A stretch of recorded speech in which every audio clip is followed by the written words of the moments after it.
क्या आपको पता है कि पेट्रोल की एक्चुअल कीमत कितनी है और उस पर गवर्नमेंट का टैक्सेस का पार्ट कितना होता है? और मेरा ये मानना है कि इंडिया में सबको पता होना चाहिए कि पेट्रोल की कीमत का पूरा ब्रेकअप क्या है। जो 91 रुपए का पेट्रोल होता है उसमें आप 91 रुपए क्यों दे रहे हो, और 33.5 रुपए का पेट्रोल 91 रुपए कैसे बन जाता है, 91 रुपए कैसे बन जाता है, ये आपको आज पता चल जाएगा। कुछ लोगों को ये पता है बट अवेयरनेस सब में होना चाहिए। पेट्रोल का रेट डेली बेसिस पे अलग अलग होता है बट हम उसे एक एग्जाम्पल से समझते हैं जो कि है 91 रुपए पर लीटर। तो मान लो पेट्रोल का रेट आप पेट्रोल पंप पे 91 रुपए देख रहे हो, तो वो असल में 33.5 रुपए का ही पेट्रोल होता है। अगर बेस प्राइस की बात करें तो ब्रेकअप के पहले मैं आपको ये बता दूं कि ये ऊपर नीचे होते रहता है, बट मैं आपको एक एस्टिमेट दे रहा हूँ एवरेज बेसिस पे 91 रुपए पर लीटर मान के चलते हैं। तो जो ये तेल होता है उसका बेस प्राइस होता है 33.5 रुपए। इसको सिंपली बेसिक प्राइस भी कहते हैं और उसमें ऐड होता है सेंट्रल गवर्नमेंट का टैक्स जो कि होता है ₹33 रुपए के आसपास, और उसमें फिर ऐड होता है स्टेट गवर्नमेंट का टैक्स जो कि होता है 21 रुपीज,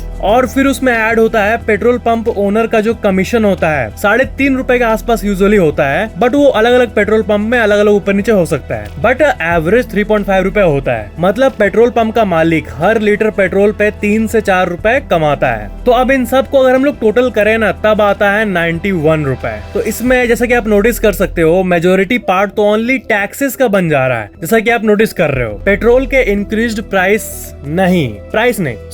पेट्रोल के इंक्रीज्ड टैक्सेस से गवर्नमेंट रेवेन्यू लॉसेस का मेकअप कर रही है। तो लोगों के मन में सबसे बड़ा कंफ्यूजन ये था कि क्या पेट्रोल इंडिया में लाने में प्राइस इंक्रीज हो रहा है, पेट्रोल का दाम ही बढ़ गया है, या फिर टैक्स इंक्रीज हुआ है? तो साफ साफ आंसर ये है कि टैक्सेस इंक्रीज होता है। एक्चुअली पेट्रोल का जो दाम है, जो बेस प्राइस है, उसमें थोड़ी उछाल आया है। तो ये था पेट्रोल का एक इंटरेस्टिंग सा ब्रेकअप। पेट्रोल के बारे में और एक इंटरेस्टिंग जानकारी मैं आपको दे दूं कि बहुत लोग मेरे से पूछते हैं कि पेट्रोल आखिर धरती में कितने साल और चलेगा। मतलब डेली इतना पेट्रोल यूज हो रहा है धरती पे, तो पेट्रोल तो लिमिटेड है ना। तो जिस रेट से ये खत्म हो रहा है उसके हिसाब से बीपी के एनुअल रिपोर्ट के हिसाब से 53 साल और चलेगा पेट्रोल रिजर्व्स। उसके बाद ऑफ कोर्स इलेक्ट्रिक व्हीकल्स आएंगे एंड अभी से ये शुरू हो गया है। 53 साल वैसे बहुत टाइम है, तब तक अभी के यंगस्टर्स तो बूढ़े हो जाएंगे, बट उसके बाद वाली जनरेशन तो इलेक्ट्रिक कार ही यूज करेगी, क्योंकि तब कम पेट्रोल होने के चलते प्राइस इतना बढ़ जाएगा। मतलब डिमांड तो वही रहेगा ना, इतनी गाड़ियां रहेगी 53 साल बाद,